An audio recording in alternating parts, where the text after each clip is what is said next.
membina wilayah di Mawar 10 ya. Mungkin ibu yang wilayahnya di luar Mawar 10 ya, sama bidan yang lain, bidan Anissa ataupun bidan Ica. Saya kebetulan membina wilayah di Posyandu Mawar 10 ini.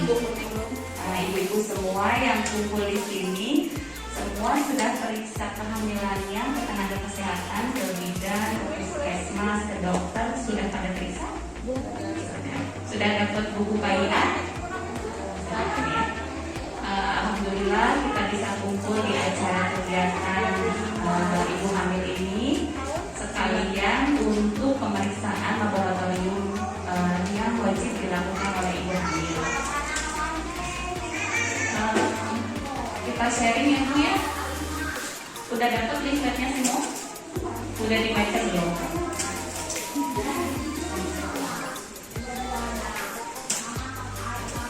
Pada kesempatan ini saya sedikit akan menjelaskan sharing edukasi pada ibu hamil mengenai nutrisi pada masa kehamilan ya. Masa kehamilan, ada yang tahu masa kehamilan itu dari usia kapan sampai kapan? Ada yang tahu nggak Bu? Yo yang udah anaknya 2, 3. Ya, Mas di sini dibaca ya. Masa kehamilan adalah dimana dimulai dari bertemunya sel sperma di masa sperma sama sel ovum ya. Di situ terjadi pembuahan, yaitu dari usia 0 bulan sampai usia 40 minggu ya. Apa saja sih yang harus diperhatikan pada masa kehamilan? Yaitu salah satunya adalah nutrisi. Nutrisi itu yaitu zat gizi yang diperlukan semasa kehamilan. Apa aja sih zat gizi yang diperlukan pada masa kehamilan? Dilihat di sini zat gizinya itu seperti karbohidrat ya yang diperlukan, kemudian protein, sayuran, buah-buahan, lemak, dan tidak lupa konsumsi air putih yang cukup ya bagi ibu hamil. Kalau karbohidrat itu yaitu semua jenis makanan pokok yang dikonsumsi ya, seperti nasi ataupun roti ataupun jagung, singkong, dan kebetulan kita orang Indonesia ya makanan pokoknya itu nasi.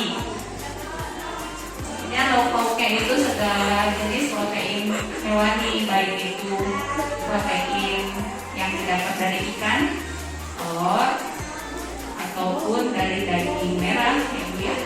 Kemudian sayur-sayurannya semua sayuran segar bisa dikonsumsi oleh ibu hamil, buah-buahannya juga.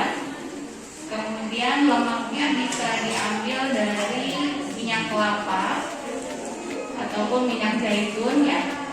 Kemudian minum air putih. Ada yang tahu minum air putih yang baik untuk ibu hamil kira-kira 1 hari itu berapa liter? Berapa liter Bu?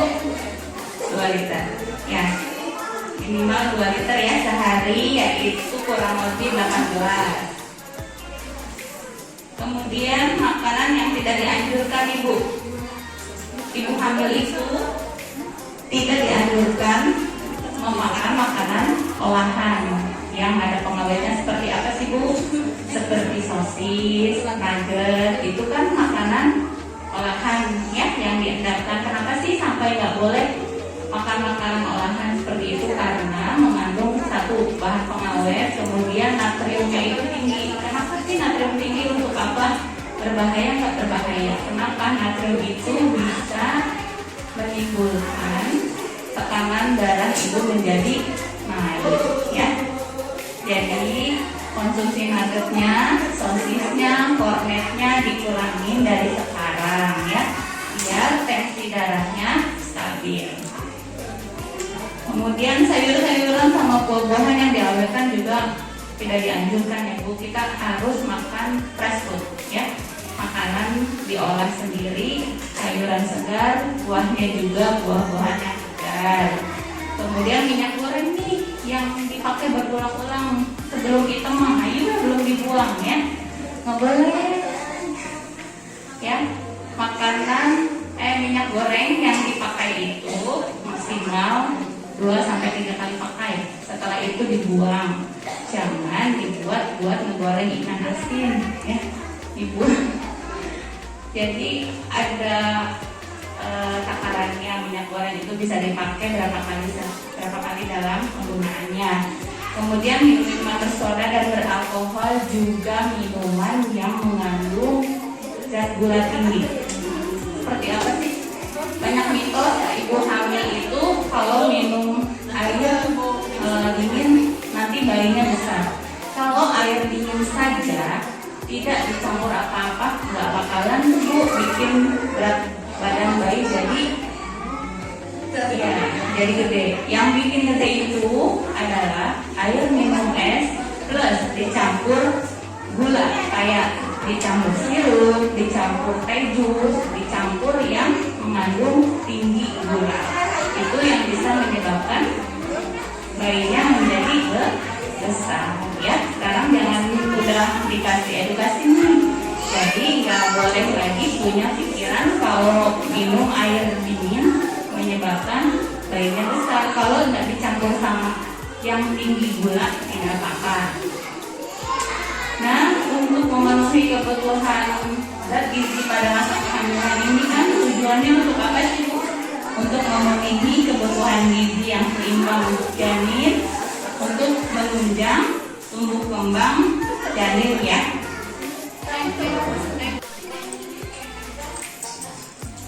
Tambahan kebutuhan energi pada trimester 1, trimester 2, trimester 3 itu juga berbeda-beda ya Bu. Trimester 1 tahu nggak Bu, kehamilan trimester 1 itu dari usia berapa?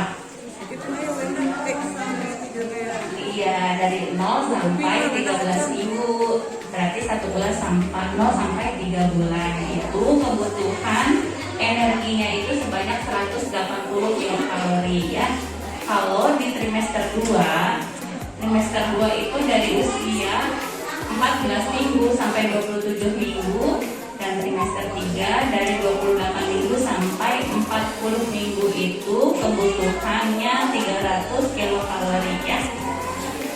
Jadi ibu-ibu selama masa kehamilan dari usia 0 bulan sampai 40 minggu kurang lebih harus tercukupi kebutuhan zat gizinya. Apa saja sih? Kalau zat gizi belum terpenuhi, apa yang akan terjadi? Tahu nggak Bu? Bisa menyebabkan apa? Ayo. Ya, bisa menyebabkan stunting. Terus salah satu yang paling sering terjadi pada ibu hamil yang kekurangan zat gizi yaitu anemia. Itu karena kekurangan nutrisi gizi pada ibu hamil ya. Anemia itu ciri-cirinya apa sih Bu? Nih nanti kan diperiksa ya. Anemia itu cirinya kadar hemoglobinnya itu rendah, di bawah 11 gram per sen. Nanti bisa dilihat, ditanya sama petugas labnya, HB saya berapa.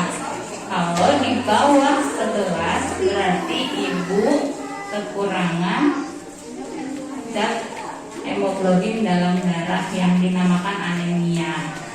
Nah, selama masa kehamilan juga perlu tambahan nutrisi dari vitamin. Jadi selama kehamilan itu berapa tablet Bu penambah darah yang harus diminum? Berapa Ibu? Iya, dari 0 sampai 9 bulan itu berapa tablet? Ada yang tahu? Nah, 1 hari itu 1 tablet sebelum tidur. Jadi ibu hamil dari 0 bulan sampai 40 minggu itu minimal mengkonsumsi tablet penambah darah itu itu kurang lebih 90 tablet. Coba udah dihitung belum? Gimana kepatuhannya? Jadi kalau misalnya nanti kadar HB ibu rendah, follow up sendiri, saya sudah berapa tablet minum tambah darahnya selama kehamilan. Jadi sampai 9 bulan itu harus 90 tablet kurang lebih ya, biar kadar hemoglobinnya itu stabil. Ya, berapa katanya jumlah normalnya? 90 tablet itu yang harus dikonsumsi. Kadar HB normal berapa? Kadar HB normal ibu hamil? Ya 11. Jadi kalau di bawah 11 berarti ibu mengalami anemia. Ya, sudah cukup mengerti? Ada yang perlu ditanyain nggak tentang nutrisi selama kehamilan? Kalau tidak ada yang ditanyakan, leafletnya boleh dibawa ke rumah. Buku PIN KIA-nya bukan sebagai pajangan, dibaca saat waktu luang biar ibu tahu di situ sudah lengkap apa saja yang harus dilakukan oleh ibu hamil. Di buku PIN-nya juga sudah ada materi-materi yang diperlukan ibu hamil, tanda bahaya dan lain-lain, bisa dilihat ya. Kalau tidak ada yang ditanyakan, saya tutup. Semoga ibu sekarang bisa lebih cermat ya untuk memenuhi kebutuhan nutrisi selama kehamilannya, dan semoga kehamilannya bisa berjalan lancar, amin. Persalinan juga berjalan dengan lancar ya, amin. Saya tutup ya Bu ya. Wassalamualaikum warahmatullahi wabarakatuh.